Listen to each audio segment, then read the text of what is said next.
Hey folks, this is Chris Rowe, and you're listening to Al Escobar on the Delaware Real Estate Show. So there's been a lot of talk about the mortgage interest deduction. Eliminate it, cut it back. That's politicians, Al. They love to hear themselves talk. That's what it looks like to me too. I'm glad to hear you say that. Or President Obama put together a National Commission on Fiscal Reform and Responsibility. They propose in eliminating the deduction altogether and replacing it with a flat 12% credit on interest paid. Well, that's the proposition. I doubt it'll get any movement. I really don't believe it'll get any movement, especially now that you have the Republicans controlling the House. I don't believe that the elimination of a mortgage interest tax deduction is going to go anywhere right now. And us coming up on election season, that's going to be, I think, swept under the rug.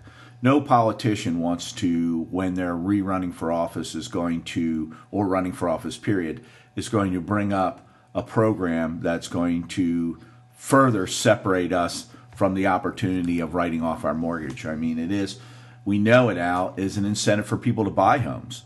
Renting, with rents, as we're seeing rents increase, there are many people that come to me and say, Chris, I'm tired of paying my landlord all that money when I know, since I'm in a 28% tax bracket, I can get, almost 30% of that written off and save a few bucks on my taxes.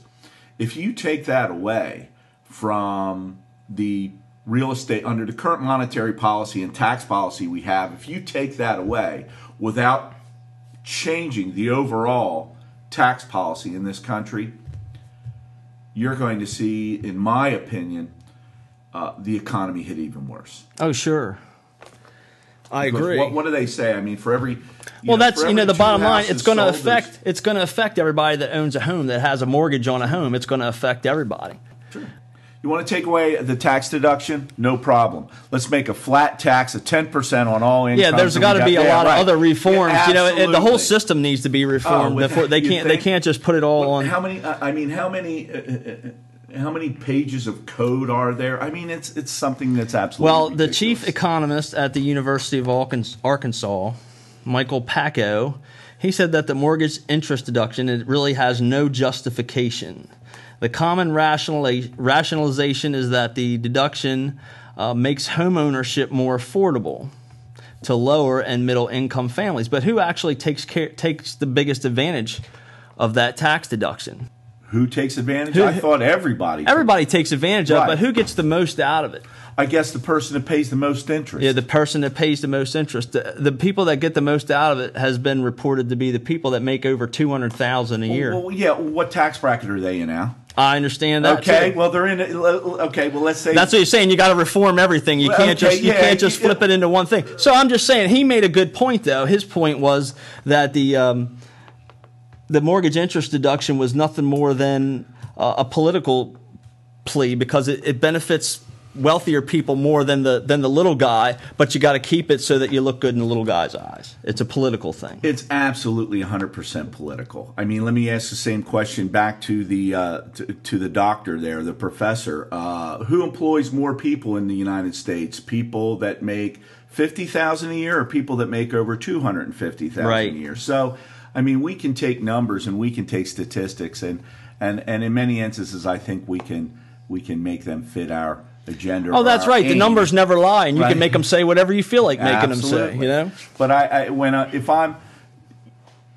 here's what folks need to understand: if I'm in a 35% tax bracket and I pay $1,000 in interest, I get $350 deduction.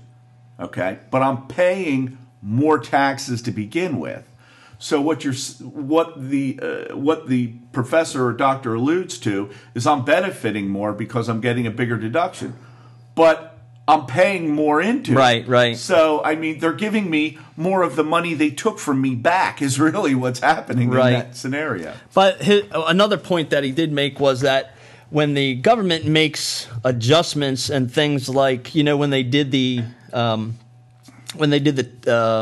tax credit last year. Mm-hmm. And right after that expired and all the deals came, they saw a slow in the real estate market.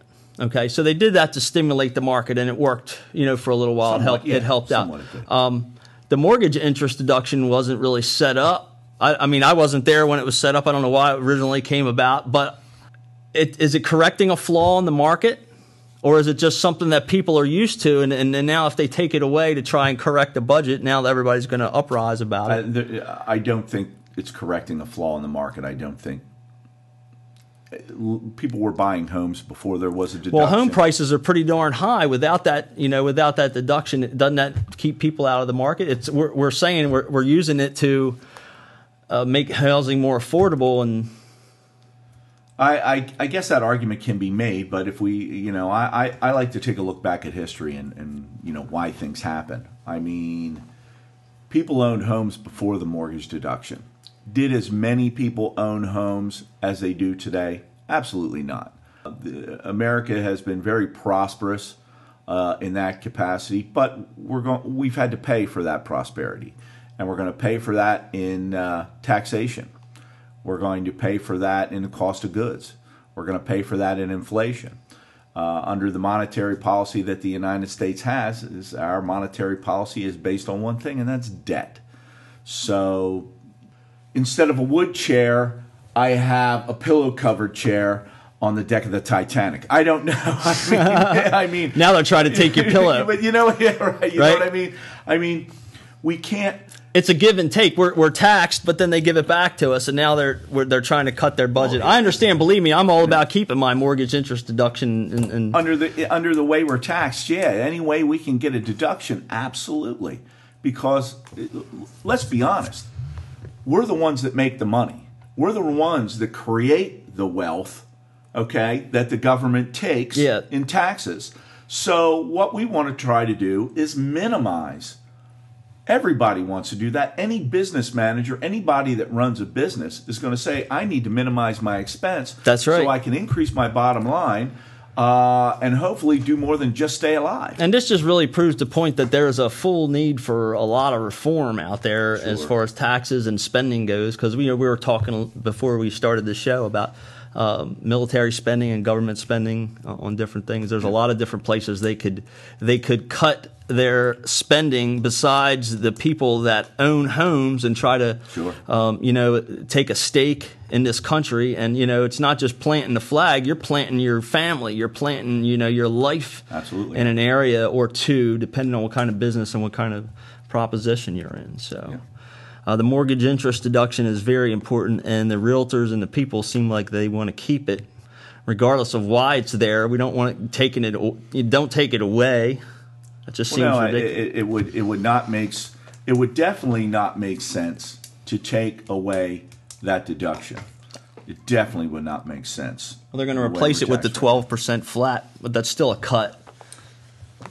Absolutely. So, but see, they're saying we're making it equal, but they're not making it equal. It's going to take that person who was now at a 28% tax bracket, that guy, that guy or that family making $80,000, $100,000 combined value, mom and dad working, and they're basically going to cut their deduction by what, 60%? That's it's a definite. It's going to make if they change it, if they go with the 12%, it's definitely going to make a big difference in everyone's lives that owns a home. So without a doubt. Let's talk about something a little more fun. I want to try this segment here. It's called Cause and Effect. Cause and effect. Whatever it is, it's not my fault, Al. You didn't do it? You sure? I wasn't there. I didn't do it. All right. This week's cause and effect segment is going to be on gas prices. How about these gas prices, Chris? You think it's going to hit $5 this year? I think if OPEC has their way, sure. Absolutely. And it's funny we were just mentioning this because, it says right here in my notes, this isn't going to slow things down a bit. People are still going to buy gas. They're still going to buy gas. What's going to happen?